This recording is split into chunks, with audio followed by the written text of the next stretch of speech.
আসসালামু আলাইকুম।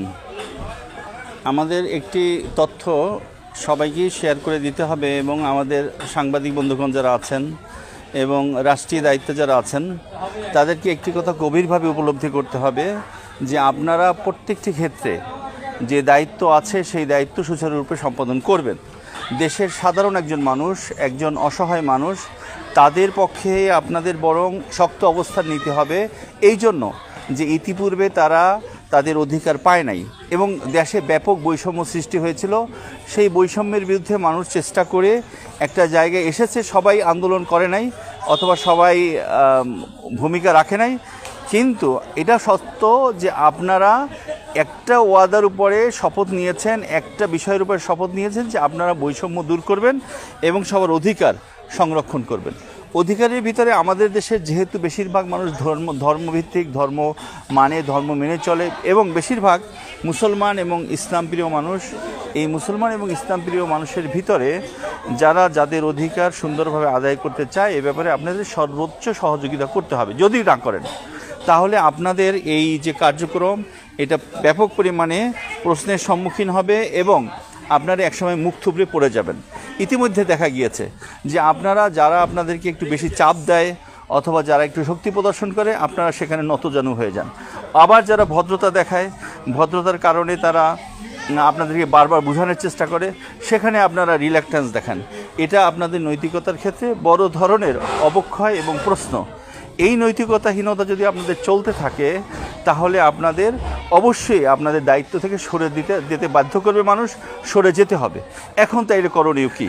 করণীয় হলে আপনাদের বিচার বিবেচনা বুদ্ধিমত্তা কাজে খাটিয়ে আপনারা প্রশাসনকে কাজে লাগিয়ে যাদের ন্যায় এবং বৈধ অধিকার আছে, যাদেরকে সাতপন্থী বলা হয়, তারা তো অবশ্যই সাদ সাহেবের কথা শুনবে, মাওলানা সাদ সাহেবের কথা মতোই চলবে এবং আপনারা সেখানে যাচাই করে দেখতে পারেন যে উনি কোনো উগ্রতার কথা বলে কিনা, উনি কোনো অনিয়মের কথা বলে কিনা, উনি কোনো সংঘাতের কথা বলে কিনা, সেটা আপনি যাচাই করতে।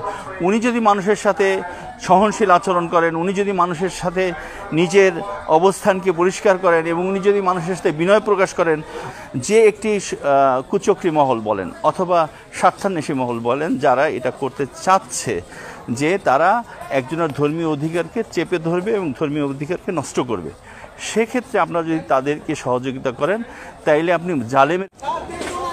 সুতরাং আপনাদেরকে অবশ্যই মজলুমের পক্ষে অবস্থান নিতে হবে এবং এক এক করে সাহসিকতার সাথে সমস্ত অধিকার বঞ্চিত লোকদের অধিকার আদায়ের জন্য আপ্রাণ চেষ্টা করতে হবে।